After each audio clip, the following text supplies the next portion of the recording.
Tonight on SUTV News, SHIP recognizes Transgender Day of Remembrance on campus. And the National Movember movement is underway. All that and more right now.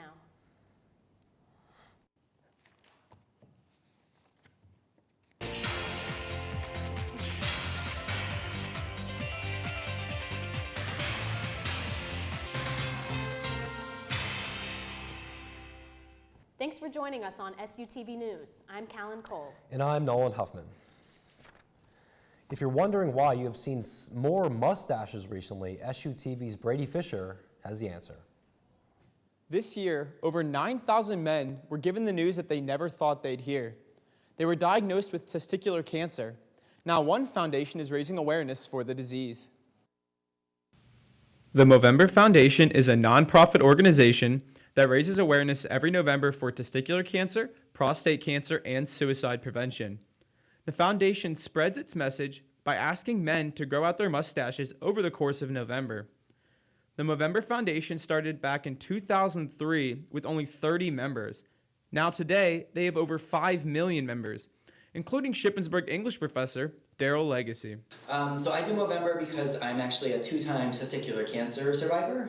So I had testicular cancer 2 different times.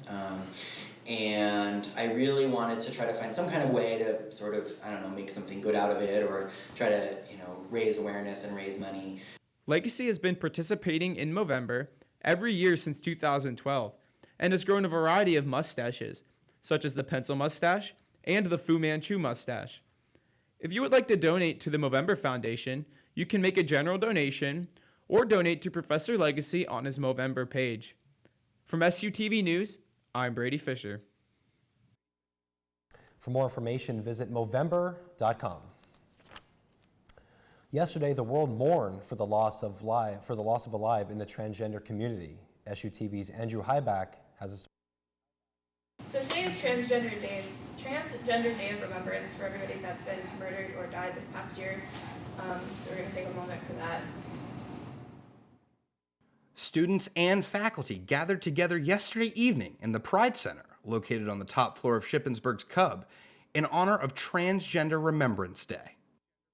Transgender Day of Remembrance is a day nationally that we honor those who have been killed due to hate crimes. Around the globe, members of the LGBTQ community and others followed suit and mourned the loss of multiple trans individuals as the result of hate crimes. Support websites like LGBT Network posted videos to YouTube to memorialize those who lost their lives due to violence. The Human Rights Campaign, an organization devoted to equal rights for the LGBTQ community, posted a report on the matter. The HRC views the number of deaths as an epidemic, noting that at least 22 people were murdered because of their gender identity, with 2 more cases still under investigation. The HRC also noted that of these 22 murders, 21 of them involved African American trans individuals. The Pride Center's Whitney Bender offers some insight on why Black transgender individuals are more at risk to violence. We look at the concept of what we call intersectionality. That is when someone has 2 oppressive or marginalized identities that come together. So if you're an African American person and you are LGBTQ, that means there's 2 strikes against you versus someone who might be in the predominant white culture who's LGBTQ.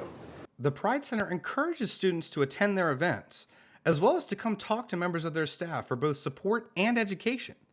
The center opened in October of 2018 under the direction of Danny Zinn, who is more than happy to sit down and talk through concepts with students. Zinn encourages students both on the LGBTQ spectrum as well as others to come and learn more about making the world a better place. I think for individuals who don't talk about these issues or these concerns a lot, this can be, very uncomfortable. But like I said, I'm someone who I love having these conversations. I love educating, and I feel like as long as you're coming from a good place and asking these questions, we can talk about, we can have a dialogue surrounding that. The Pride Center will continue to host events and offer support for students who need it. This is Andrew Hybeck reporting for SUTV. For more information on the Pride Center, students can email the department at pride@ship.edu. This semester, students have expressed their thoughts on incorporating food diversity into on-campus meals. Recently, students worked side by side with Horizon Dining Hall staff to create an African dish. SUTV's Danielle Williams went to check it out. This semester, the Student Government Association has partnered up with Reisner Dining Hall in order to incorporate food diversity and culture here for the students. Today, I'm at Reisner Dining Hall to speak with Terry Nevada, the resident district manager, about food diversity and how students can become more incorporated with the meals that are served and ate here today. I've always enjoyed bringing diverse food to our students, and I think it's essential for us to learn from one another what different cultures have to offer, and it broadens our horizons and it brings us closer together. Being a chef myself, I feel food is probably one of the most instrumental ways to bring people together. And this was a great experience. A young lady from Africa came in and cooked us a wonderful dish, and we had a lot of great reception for it. I'm hoping that we could continue doing these ethnic dinners. My final question for Terry was, how could students become involved with cooking the meals that are served? We welcome that very, very much. Just get in touch with me. If you walk into Reisner, my office is right to the right-hand side as soon as you walk in, or you can email me. My email is on the website, on the dining site, Terry Nahavandi. I'll be glad to talk to you. If there's a group of you, you could be involved, or one of you, you could be involved in any extent that you like to be. For more information about food diversity and culture along with Ship Dining, please visit the website shipdining.com. I'm Danielle reporting for SUTV News. To keep updated on Reisner's food diversity program, follow Ship Dining on Instagram and Twitter at Ship Dining, or visit dineoncampus.com. As we near the end of first semester, many begin to assume the title of broke college students. But luckily, SHIP offers many on-campus job opportunities for students each semester. As you prepare for spring 2020, consider visiting the Career, Mentoring, and Professional Development Center in the Cub, or visit ship.edu and click on the On-Campus Student Employment tab. With the help of CMPD and SHIP Career Connection, students can find an on-campus job that best fits their schedules and interests. For more importantly, CMPD Director of Career Development, Victoria Kerr, is working with the university to develop a program that prepares students for their careers after college, while also allowing them to make some pocket change throughout the semester.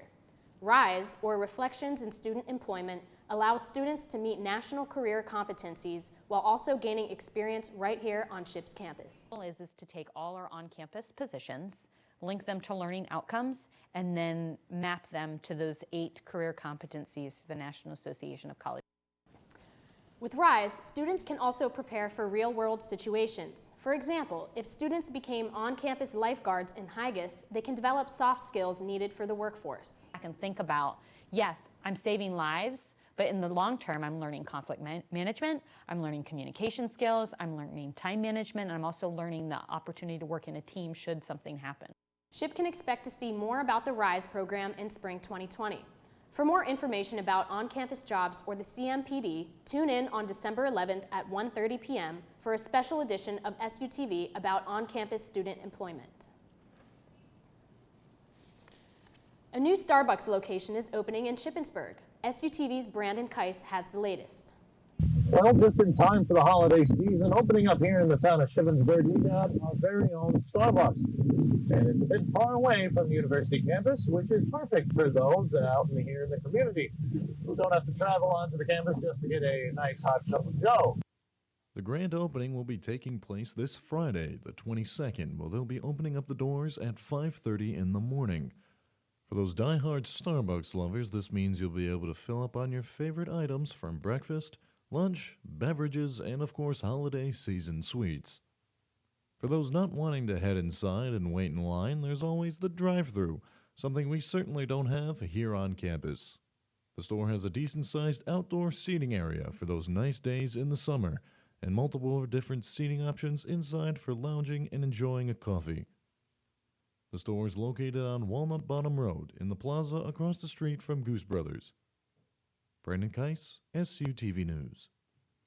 This Starbucks will be the first off-campus location in the Shippensburg community. When we come back, an update on the final day of the public impeachment hearings.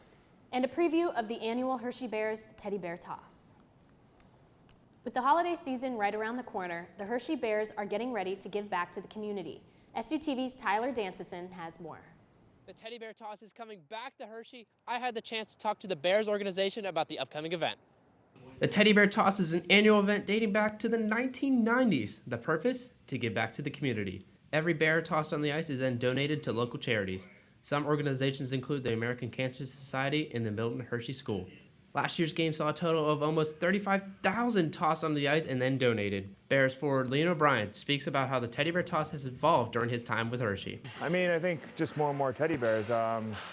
It's always been, on the news and very, very well known. And I think our community does a really good job of, buying the teddy bears and coming to the rink with them. So it's pretty awesome. The goal for this year's game is to have 40,000 tossed onto the ice.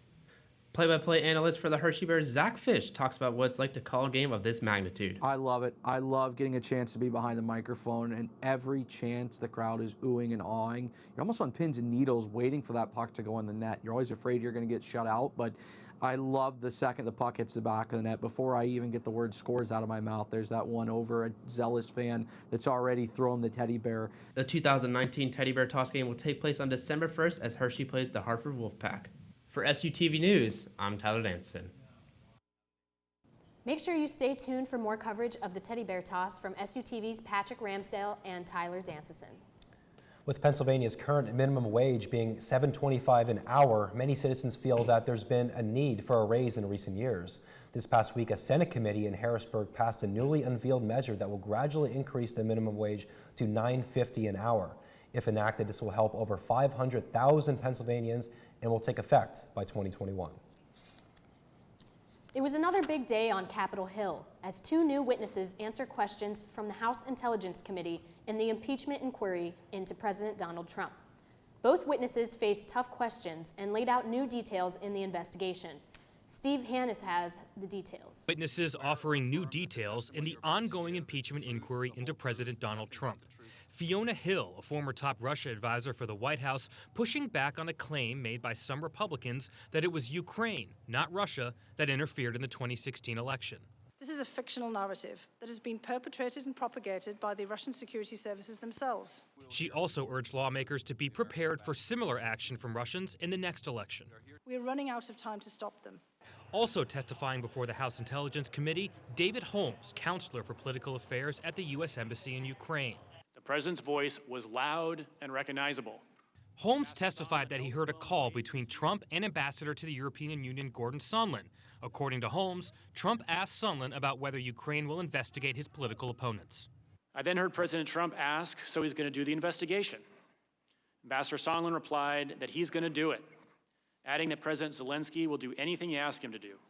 Thursday's hearing the latest in a busy week on Capitol Hill. On Wednesday, Ambassador Sondland testified that the White House conditioned aid to Ukraine on carrying out political investigations. The president has denied any wrongdoing and maintains that the entire impeachment inquiry is politically motivated. In Washington, I'm Steve Nannis. With Thanksgiving right around the corner, the semester is coming to a close sooner than you would expect. Here's SUTV's Kyle Remig with more. That time of the year again where it seems like every class is pounding you with work and you need a break. For many of us, Thanksgiving break is a time we're all very thankful for. I caught up with some people to see how they'd be spending their time this Thanksgiving break. For Thanksgiving break, I'm going to be spending time with friends and family and watching a lot of football.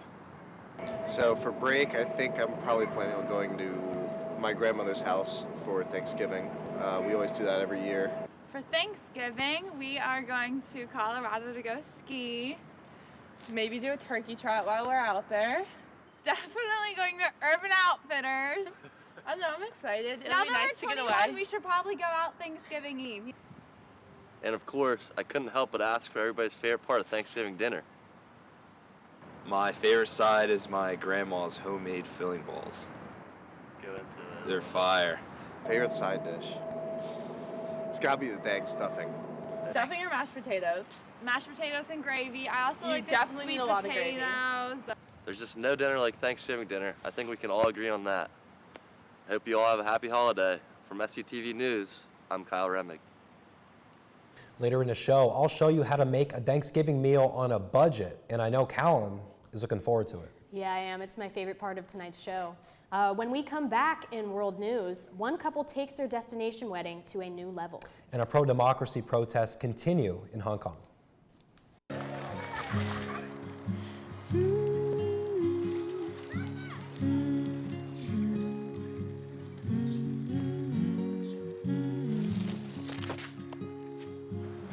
Of all the things you've done with your bike, donating it to Goodwill may be the most incredible of all. Your donations help fund job placement and training for people in your community, which means your stuff can be more powerful than you think. Goodwill. Donate stuff, create jobs. Morning, Gary. We are GetSchooled.com. You want a college education, don't you? You know you do. Yeah, but I don't know where to start. That's why we're here. We're free, handsome. I think we're breathtaking. And here to guide you through every step of the way, starting with attendance. Gary, funny. We taught him how to hit a baseball, how to hit a receiver, the strike zone, the net. You taught him how to hit the upper corner. You even taught him how to hit the open man. But how much time have you spent teaching him what not to hit?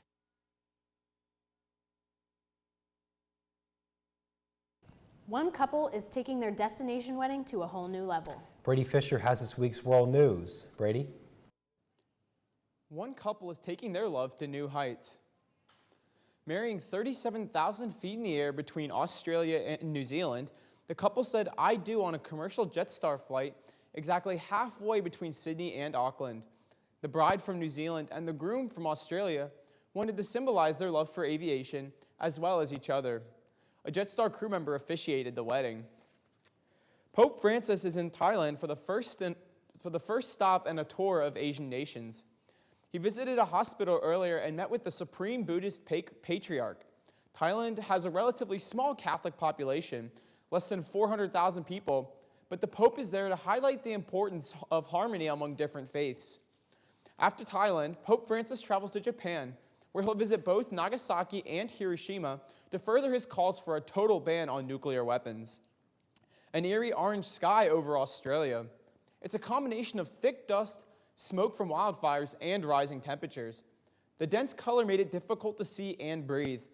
Wind gusts also picked up more dust and added it to the already dry air. Forecasters say the area hasn't seen much rain, so dust storms like this are expected. Hong Kong police appear to be waiting for the standoff with pro-democracy protesters to run its course. About 1,000 demonstrators have left Polytechnic University and were either arrested or turned over to their parents. Police say there are currently no plans to enter the campus. Anna Corrin takes us inside where the protesters are running out of options. After days trapped inside Hong Kong's Polytechnic University, a group of protesters search the campus looking for a way to escape. As they dash into a doorway, police shine their spotlights. The protesters have been spotted and must come up with a new plan. Another group make a run for it. But within seconds, they are chased down by riot police, who have surrounded the campus, waiting to arrest anyone who dares escape. Police have called on all remaining protesters to surrender. Approximately 1,000 have turned themselves in, including 300 minors.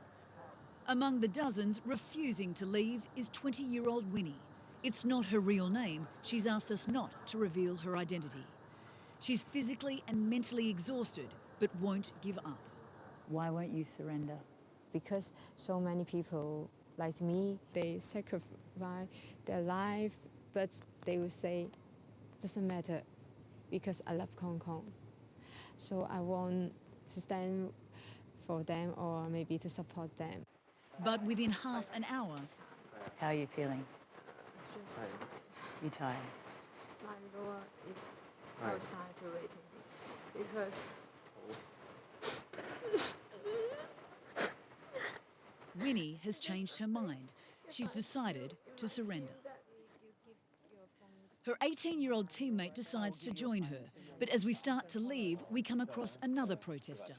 Do you want to come? No? You don't want to walk out and surrender? No surrender. As we walk across the trashed campus littered with debris from the siege, Winnie asks me to contact her lawyer, terrified of what will happen next. Maybe you give your phone number to my lawyer, then my lawyer will tell you where I am safe. All right. Lawyers, teachers and social workers have been granted access to the remaining protesters, many pleading with authorities to be lenient. They should understand these are young people, so no matter what, even though they have done something wrong, even though they think that they should be arrested, I hope the police can be restrained. Two other protesters join Winnie and her friend as they are escorted off the university grounds by legal representatives. Spent and defeated, they navigate the countless bricks, nails and broken glass littering the road, which days ago was ground zero of the Hong Kong protest movement. Police now wait on the other side. After a brief search, they're arrested, expected to be charged with rioting, an offence that carries a maximum sentence of 10 years. A generation of Hong Kong youth potentially facing a future behind bars. Anna Corrin, CNN, Hong Kong. That's it for this week's World News. Back to Callan and Nolan at the desk. You know, the weather was so nice today that I wanted to go hiking. Yeah, I mean, regardless of how it's been the last couple of weeks, it was actually really, really nice today, though. So I was pretty excited about that. Here's Drew Weibel with this week's weather.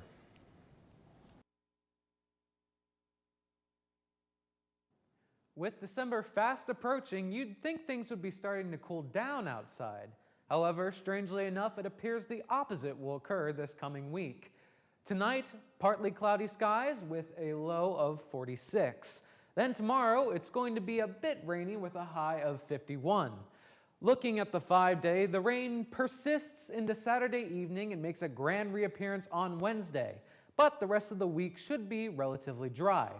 Also, much like last week, temps seem to rise throughout the week, hitting their peak on Tuesday with a high of 56. Now, the big question is, will this nice weather stick around through the holiday break? Well, here's to hoping for a Thanksgiving miracle.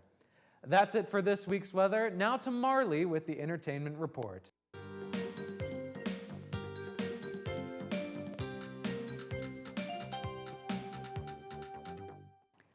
The Shippensburg University Concert Choir and Madrigals will be performing their fall concert this Saturday. The concert will feature songs of the varying styles in the contemporary genre. The audience can look forward to some different languages as well. The concert will be held at Messiah United Methodist Church starting at 7:30 p.m.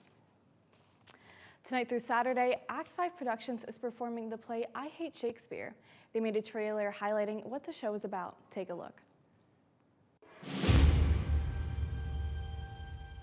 To be or not to be? That is the question. Boo! Way to go, Brainiac! You killed the wrong guy! I don't... So I really lived 1 hour in sweet bosom. Bosom. It has been said that William Shakespeare and Queen Elizabeth II are in fact one in the same person! Look, I know it's funny, and Shakespeare ain't funny. I'll throw my stool at you. How about some applause? Or any other part belonging to a man. Till something has come between them. I think I'll learn to surf someday. Really? That'd sure be swell. Yeah, what? Now what have we... Now that's funny. Richard the Third! Sorry, but it's Richard the Third. He's not irrelevant. The things he wrote about are still going on today. He's timeless. That's what makes him brilliant. Or what more do you need? I know. Tickets are sold at the door, $5 with a Shippensburg ID and $8 for general admission. Doors open at 7:30 and curtains are up at 8. Kanye West is adding something new to his resume. On Sunday, the rapper announced his new opera, which is organized to open very soon.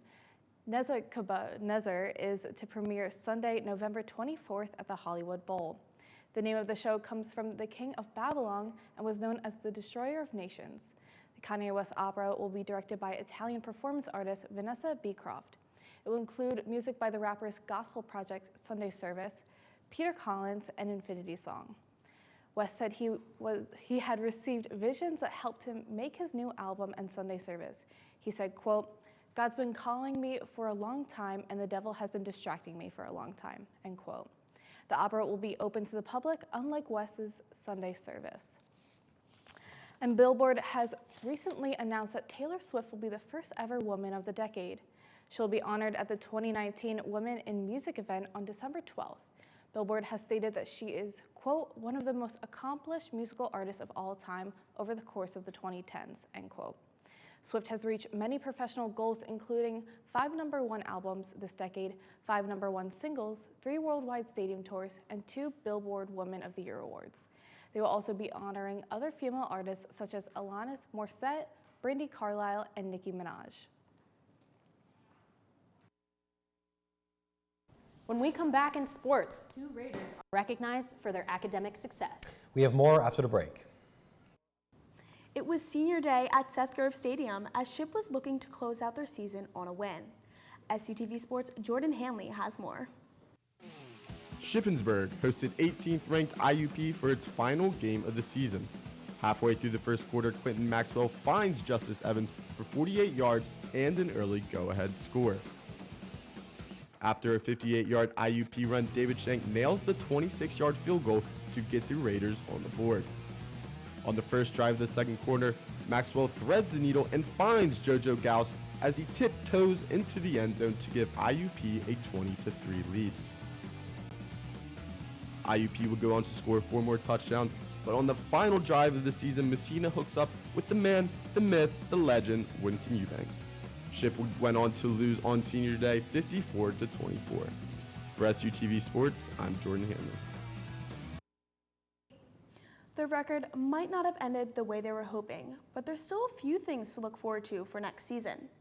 The 2020 Raiders will return Bryson Messina, who finished 4th this year in the PSAC passing yards. They returned the 3-time All-PSAC East first-team receiver Winston Eubanks, and returned redshirt sophomore David Ballant, who became the first tight end in more than 40 years to lead the team in receptions.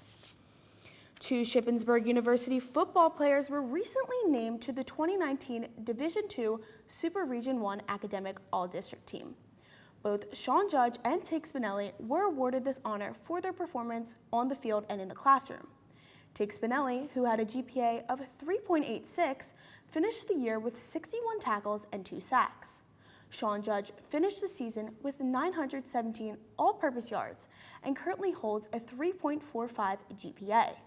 This is the 3rd year in a row that Shippensburg has had more than one football player to earn this honor.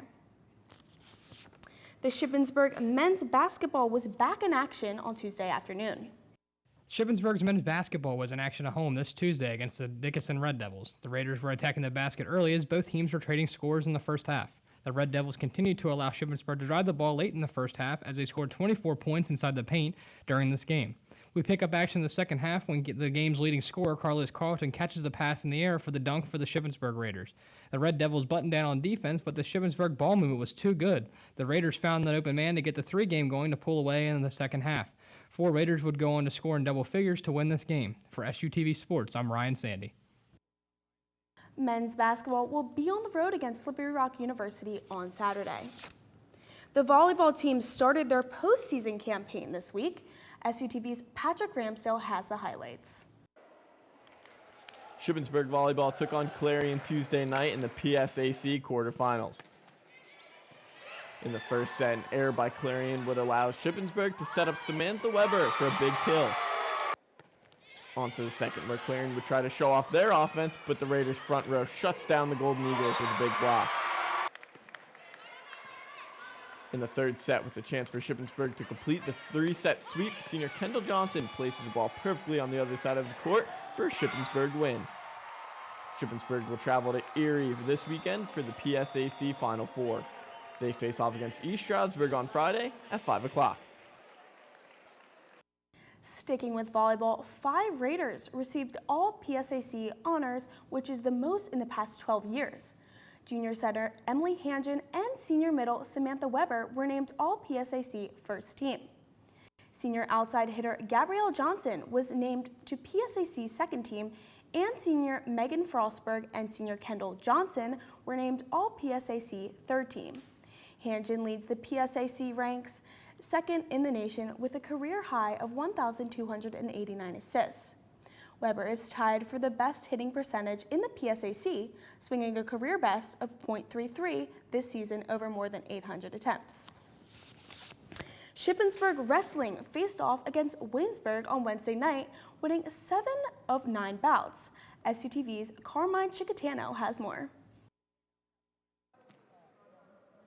The Ship Raiders beat the Waynesburg Yellow Jackets with a final score of 35-12 on Wednesday night. In the dual meet lasting 58 minutes, the Raiders got 3 first-period pins and won a total of 7 of the 9 bouts. Despite having to forfeit in the 125-pound match and losing in the 165 and 184-pound rounds, the Raiders still managed to walk away with an impressive lead. Redshirt sophomore Austin Clucker achieved a 17-0 result at 197 pounds. Redshirt junior DeAndre Reed managed to work a headlock in 1 minute and 2 seconds. Sophomore Colton Babcock managed to get his 3rd pin of the young season at 174 in 1 minute and 25 seconds. Finally, senior Derek Berberick recorded a 6-0 shutout in the heavyweight round. The Raiders will now take a month-long break for the holiday season and be back in action in the new year. For SUTV News, I'm Carmine Chicatano. Shippensburg is back in action against Seton Hill on January 8th. Men's soccer senior Colin Marks was named to the PSAC East men's soccer second team. The midfielder led Shippensburg with 10 points this season. Marks finished the season with 4 goals and 2 assists. In women's soccer, KK O'Donnell and Izzy Weigel are selected for second team All-PSAC. Weigel was one of 7 players in the league with over 11 goals. Weigel finished with 28 points and O'Donnell with 10. This is O'Donnell's first All-PSAC accolade and Weigel's second. Congratulations, Izzy and KK. And finally, football totals for All-PSAC honorees.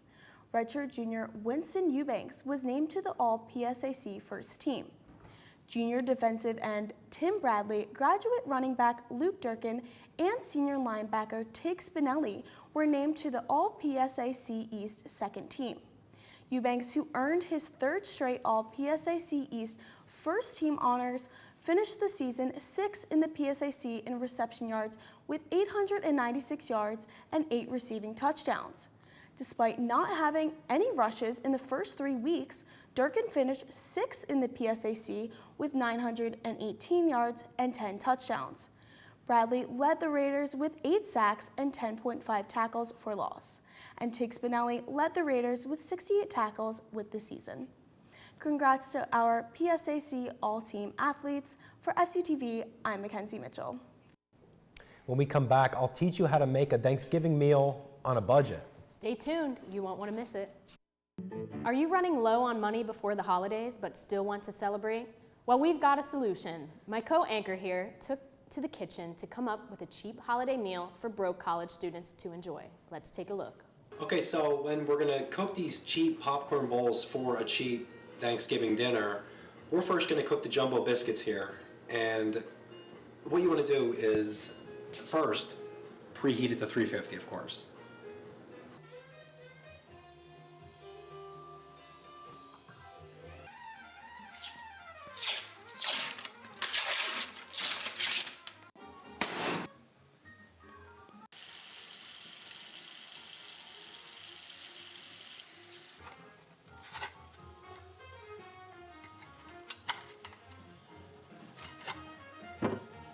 Now what you want to do is put it in the oven now for 13 to 17 minutes.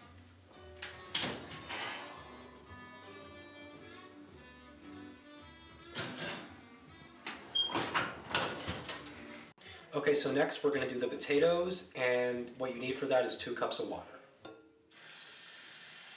So next we need to heat the stove for the potatoes.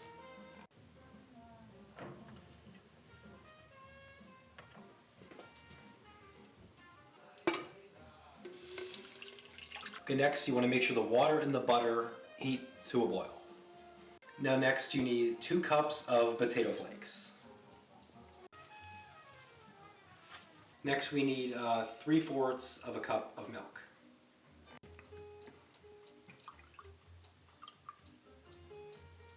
Now once the water is boiling, you want to put the flakes in and stir everything around.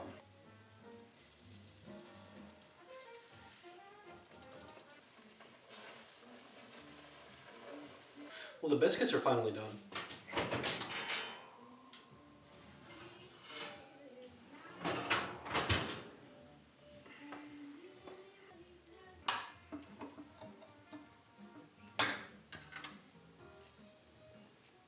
Now you're going to want to put the chicken in the oven. Looks fantastic.